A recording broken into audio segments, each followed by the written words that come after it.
तेरा तुझको अर्पण, क्या लागत है रे मोल। जो कुछ मिला है तुझी से मिला है, तो आज मैं तुझी में उगा के तुझी में समर्पित करता हूँ। ग्रीन मैन्योरिंग करता हूँ, ढेचा, सण बीजा या लोबिया उगा के तुझी में प्लो करके ये धरती माँ तुझी में वापस समर्पित करता हूँ। पर उसके बदले तू मुझे क्या देती है, तो तू मुझे फिर भी देती है 80 किलो नाइट्रोजन और 250 किलो बायोमास प्रति हेक्टेयर। नमस्कार किसान भाइयों, वेलकम टू द मॉडर्न किसान।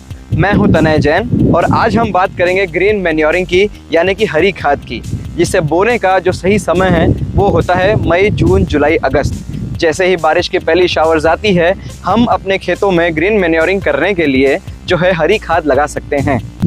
तो आइए जानते हैं कि ग्रीन मैन्योरिंग क्या होती है।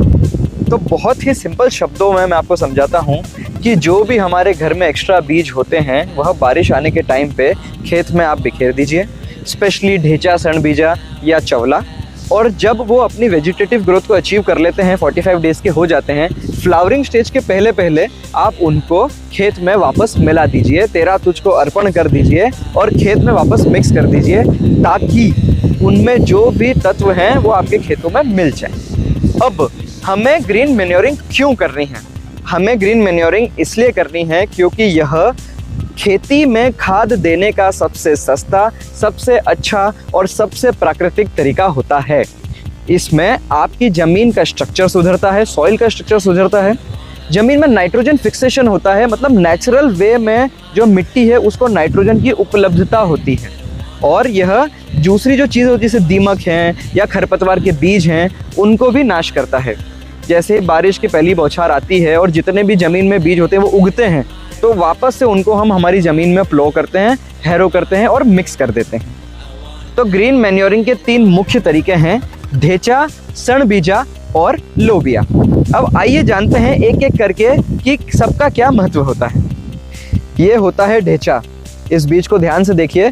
किसान लोग बहुत कंफ्यूज हो जाते हैं बहुत सी बार कि ढेचा क्या है, सण बीजा क्या है। इसीलिए मैं चाहता हूँ कि आप इस बीज को देख के हमेशा याद रखें कि ये होता है ढेचा। अब ढेचे का सबसे मुख्य जो फायदा है वो ये है कि ये प्रति हेक्टेयर हमारी जमीन में 80 किलो नाइट्रोजन और 250 किलो बायोमास यानी कि जैविक पदार्थ देता है। तो ढेचा लगाना बहुत ज़रूरी है। ये होता है सण बीजा, सन हैम्प, बहुत से लोग इसे सनई भी कहते हैं, और मूंछ की जिससे रस्सी बनती है ये वो बीज है। अब सण बीजा भी बहुत महत्वपूर्ण है, और वो इसलिए महत्वपूर्ण है क्योंकि सण बीजे से हमारी सॉइल का स्ट्रक्चर सुधरता है, ये डीप रूटेड होता है। और इसकी सबसे खास बात यह है कि ज़मीन में जो दीमक होती है, ये दीमक को भी जैविक रूप से कंट्रोल करता है। सण बीजा, आप इस बीज को ध्यान से देखिए और ध्यान रहे कि जब आपको सण लेके आना है तब आपको इसी तरीके का बीज लेना है। और फाइनली ये है लोबिया, यानी कि चवला या काउपी। इसे भी जैविक खाद के रूप में काफ़ी जगह यूज़ किया जाता है, बहुत इम्पॉर्टेंट है। और इसका जो सबसे बड़ा फ़ायदा है वो ये है कि जो खरपतवार के बीज होते हैं वो ये नष्ट करता है, और हरी खाद तो देता ही है।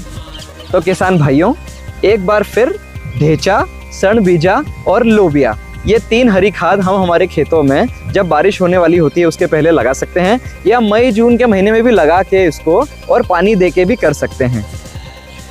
हाई प्रोडक्शन फसलें जो हम हमारे खेतों में लगाते हैं, जैसे लहसुन हो गई या हमारे क्षेत्र में अफीम हो गया, उसके लिए जब हम बारिश के सीज़न में हमारे खेत को खाली छोड़ते हैं तो खाली छोड़ने के बजाय हमें उसमें हरी खाद लगानी चाहिए, ताकि हम हमारे खेत को नेचुरल रूप में उपजाऊ बना सकें, उसका नाइट्रोजन फिक्सेशन कर सकें, उसकी सॉइल का स्ट्रक्चर सुधार सकें और अल्टीमेटली हमारा प्रोडक्शन बढ़ा सकें।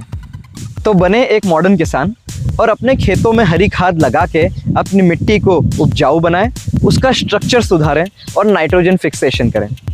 और अगर आपको मेरा ये वीडियो पसंद आया तो मेरे चैनल को सब्सक्राइब करें और कमेंट बॉक्स में ये ज़रूर बताएं कि मैं आगे किन और टॉपिक्स पे वीडियोस बना सकता हूँ। बहुत बहुत धन्यवाद।